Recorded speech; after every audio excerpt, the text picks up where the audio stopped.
Hidden error. Usage of Nick_name is not recognized. Quincy Delight Jones, Jr. is an American record producer, conductor, arranger, composer, musician, television producer, film producer, instrumentalist, magazine founder, entertainment company executive, and humanitarian. His career spans 6 decades in the entertainment industry and a record 79 Grammy Award nominations, 27 Grammys, including a Grammy Legend Award in 1991. Jones came to prominence in the 1950s as a jazz arranger and conductor, before moving on to work prolifically in pop music and film scores. In 1968, Jones and his songwriting partner Bob Russell became the first African Americans to be nominated for an Academy Award for Best Original Song. There, The Eyes of Love for the Universal Pictures film Banning. That same year, Jones was the first African American to be nominated twice within the same year for an Academy Award for Best Original Score, as he was also nominated for his work on the film In Cold Blood.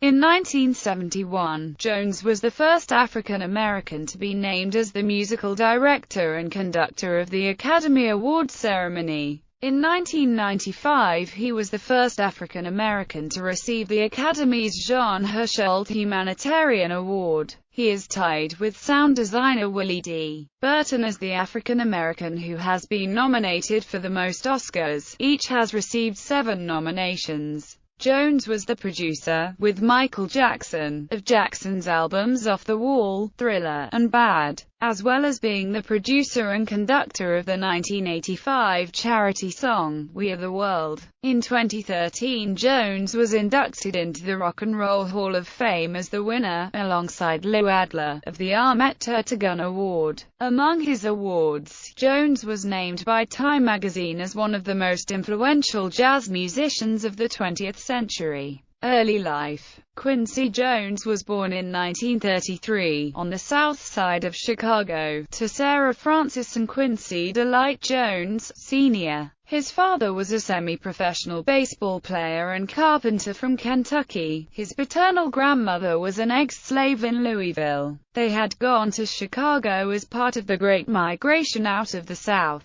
Sarah was a bank officer and apartment complex manager. Quincy had a younger brother, Lloyd, later an engineer for the Seattle station, Como TV. He died in 1998. Quincy was introduced to music by his mother, who always sang religious songs, and by his next-door neighbor Lucy Jackson. When he was 5 or 6, Jackson played stride piano next door, and he would always listen through the walls. Lucy Jackson recalled that after he heard her that one day, she could not get to him off her piano if she tried. When the boys were young, their mother suffered from a schizophrenic breakdown and was committed to a mental institution. His father obtained a divorce and remarried. Jones' stepmother, Elvira, had 3 children of her own: Waymond, who became a friend of the young Quincy, Teresa and Catherine. Elvira and Quincy Sr. had 3 more children together through 1950, after they had moved to the Northwest: Jeanette, Margie and Richard, now a judge in Seattle, making a total of 8 in the family. In 1943, when Jones was 10, his family moved to Bremerton, Washington, where his father got a wartime job at the Puget Sound Naval Shipyard.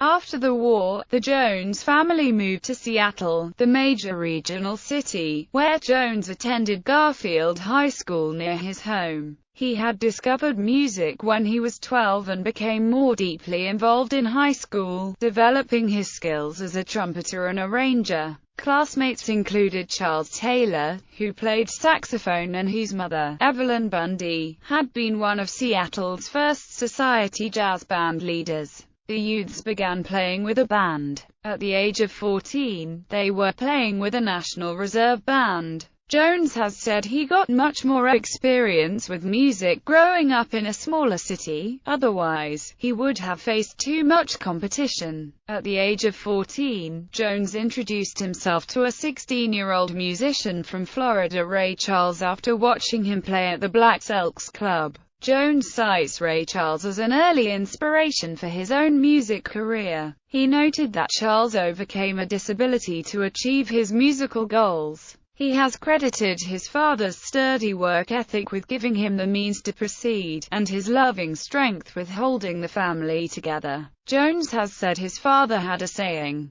"Once a task is just begun, never leave until it's done. Be the labor great or small, do it well or not at all." In 1951, Jones won a scholarship to Seattle University, where a young Clint Eastwood, also a music major there, watched him play in the college band. After only one semester, Jones transferred to what is now the Berklee College of Music in Boston on another scholarship. While studying at Berklee, he played at Izzy Ort's Bar and Grill with Bunny Campbell and Preston Sandiford, whom he later cited as important musical influences. He left his studies after he received an offer to tour as a trumpeter with the band leader Lionel Hampton and embarked on his professional career. While Jones was on the road with Hampton, he displayed a gift for arranging songs. Jones relocated to New York City, where he received a number of freelance commissions arranging songs for artists including Sarah Vaughan, Dinah Washington, Count Basie, Duke Ellington, Gene Krupa, and Ray Charles, by now a close friend.